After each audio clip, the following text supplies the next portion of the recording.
On Sunday, July 11, thousands of Cubans took to the streets to demand libertad, freedom, and express their growing discontent with the Cuban government, chanting "Down with socialism" and repeating the refrain "Patria y vida," fatherland and life, which refers to a viral rap song that contests the authority and the achievements of the Cuban Revolution, as well as requesting, indeed demanding, the resignation of current President Miguel Díaz-Canel.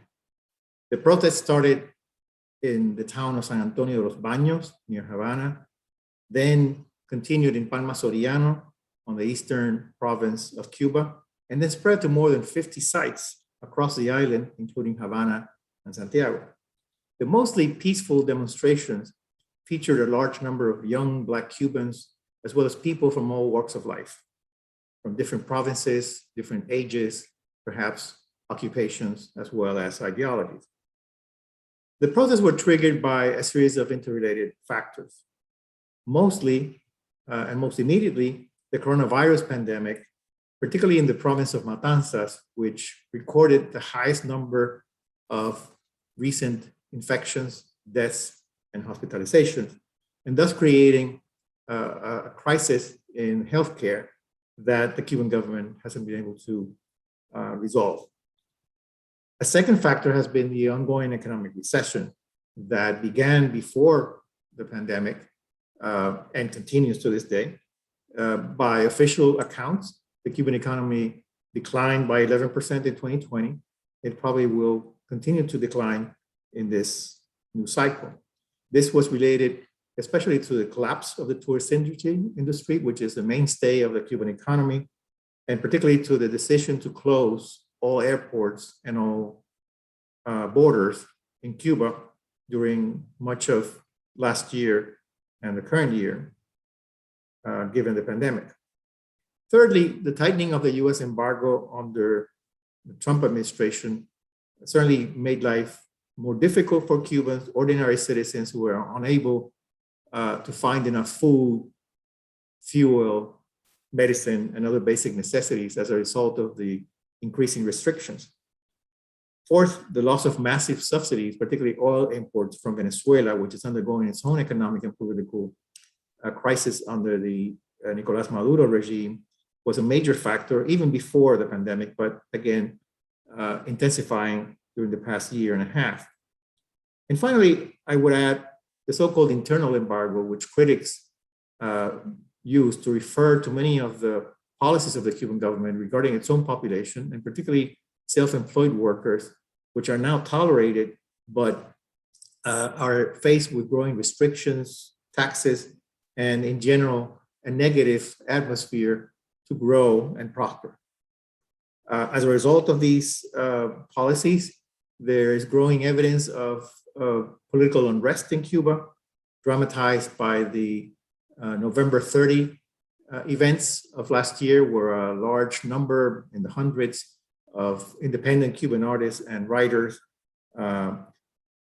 protested in front of the Ministry of Culture and demanded a dialogue to express their concerns. Initially, that dialogue seemed to prosper, but nothing really came out of it.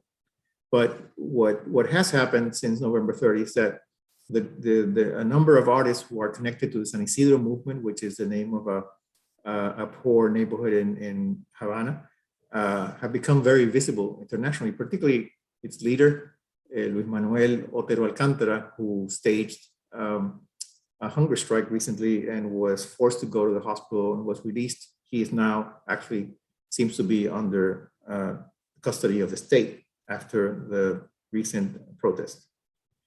The social media, particularly Facebook, Instagram, Twitter, played a key role in facilitating communication and coordination of the protest throughout the island. The so-called digital revolution allowed Cubans to transmit quickly images and text as events were taking place. And this circulated widely within Cuba and around the world, which was one of the reasons why the Cuban government decided to crack down on the internet and shut it down a few hours after the protest began. The historical significance of July 11 is that this is the first time since the early 1960s there's such a massive and nationwide manifestation of discontent against the government has taken place in Cuba. Many of the apparently economic grievances of the population have now taken an explicit political twist, showing substantial support for change, reform, or perhaps even a new type of government in Cuba. These events do have a precedent in the 1994 Maleconazo, which refers to El Malecón, the seafront promenade in Havana, in which hundreds of people took to the streets at the time to protest in the midst of the worst economic crisis that Cuba has faced since the Depression. And this social explosion has some parallels with the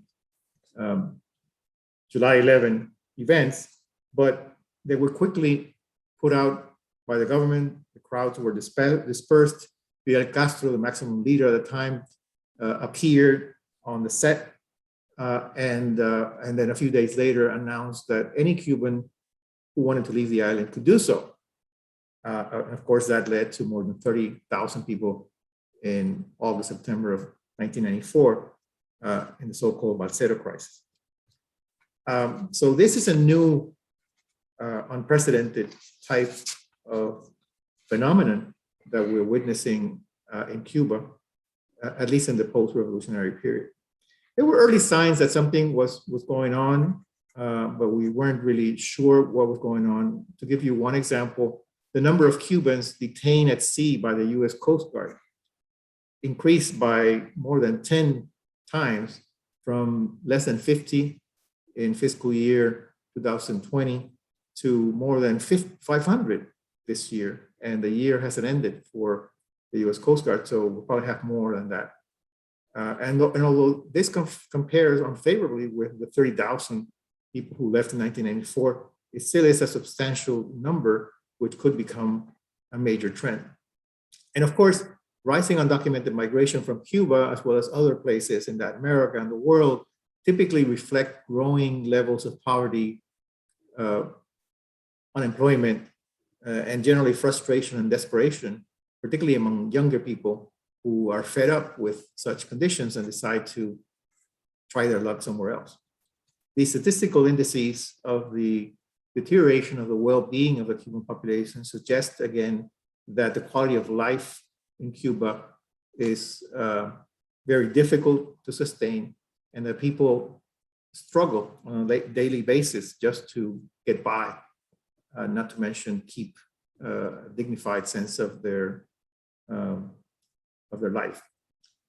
The Cuban government has responded first, as I mentioned, by cutting down the internet in order to restrict the circulation of images and information about the protests.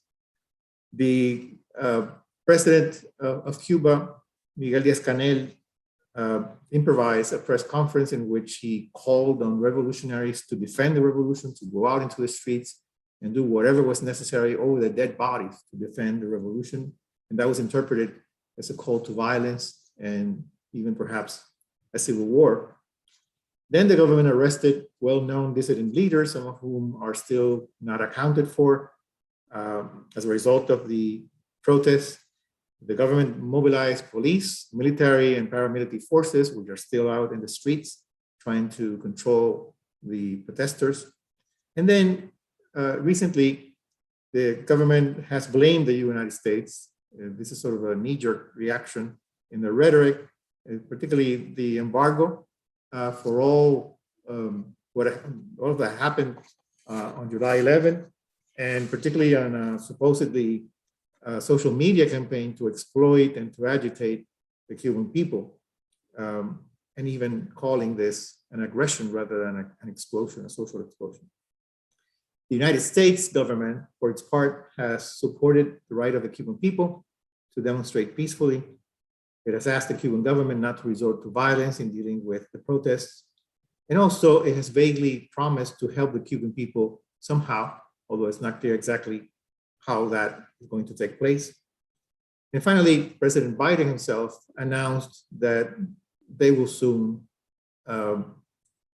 let know a new US-Cuba policy, but the content of that US-Cuba policy is really not very well known.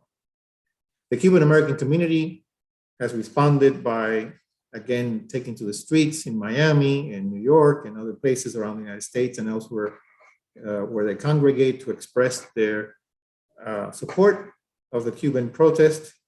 Many are now celebrating what they see as the beginning of the end of the Cuban dictatorship. Others are calling for a US military intervention in Cuba. And still others prefer to talk about humanitarian aid that's difficult to reach Cuba because the Cuban government is not accepting it.